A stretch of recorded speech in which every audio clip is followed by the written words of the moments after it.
నిన్న జరిగిన CSK versus DC match చాలా షాకింగ్ రిజల్ట్స్ తీసుకొచ్చింది భయ్య. ఎందుకంటే సీఎస్కే ఇప్పటివరకు ఆడిన మ్యాచెస్ లో టాప్ క్లాస్ పర్ఫార్మెన్స్ ఇచ్చారు. టేబుల్ లీడ్ లో ఉండే అండ్ అలాగే ఒక్క మ్యాచ్ కూడా ఓడిపోలేదు. అండ్ బ్యాటింగ్ లైనప్ అండ్ అలాగే బౌలింగ్ లైనప్ కూడా చాలా బాగా పర్ఫార్మ్ చేశారు అన్ని మ్యాచెస్ లో. సో డీసీ మీద చాలా ఈజీగా మ్యాచ్ గెలుస్తారు అనుకున్నాము. కానీ సర్ప్రైజింగ్లీ డీసీ చాలా స్ట్రాంగ్ కంబ్యాక్ ఇచ్చింది. మెయిన్ గా రిషబ్ పంత్ గారికి అయితే ఇది బెస్ట్ కంబ్యాక్ అని చెప్పాలి. ఫస్ట్ ఇన్నింగ్స్ లో 50 స్కోర్ చేశాడు భయ్య రిషబ్ పంత్. ఒక క్యాప్టెన్సీ ఇన్నింగ్స్ అనే చెప్పాలి. అండ్ దాని తర్వాత సెకండ్ ఇన్నింగ్స్ లో కూడా ఫీల్డింగ్ చేయడం మాత్రం నెక్స్ట్ లెవెల్ భయ్య. ఒక్క రన్ కూడా ఓనియలేదు. అండ్ చాలా టైట్ ఫీల్డింగ్ చేసి చాలా మంచిగా బౌల్ చేశారు. అండ్ డీసీ చాలా మంచి కంబ్యాక్ ఇచ్చారు. ఇది అస్సలు ఎక్స్పెక్ట్ చేయలేదు ఈ మ్యాచ్ లో.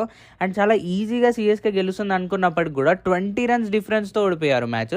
అండ్ చాలా ఈజీగా వికెట్స్ లాస్ అయ్యారు. అండ్ సీఎస్కే మ్యాచ్ ఓడిపోయినప్పుడు కూడా సీఎస్కే ఫ్యాన్స్ అందరూ కూడా చాలా హ్యాపీగా ఉండేవారు. ఎందుకంటే ధోని 1 year తర్వాత మళ్ళీ స్ట్రైక్ లోకి వచ్చాడు. అండ్ ఫస్ట్ బాలే బౌండరీతో స్టార్ట్ చేశాడు. అండ్ 200+ స్ట్రైక్ రేట్ తో నిన్న మ్యాచ్ ఆడాడు భయ్య. అండ్ ఎక్సలెంట్ నాక్ చూసాం మనం ధోని దగ్గర నుంచి. సో దానివల్ల సీఎస్కే ఫ్యాన్స్ అందరూ కూడా హ్యాపీ అండ్ నేను కూడా హ్యాపీ. మీ ఒపీనియన్ కామెంట్ సెక్షన్ లో చెప్పండి.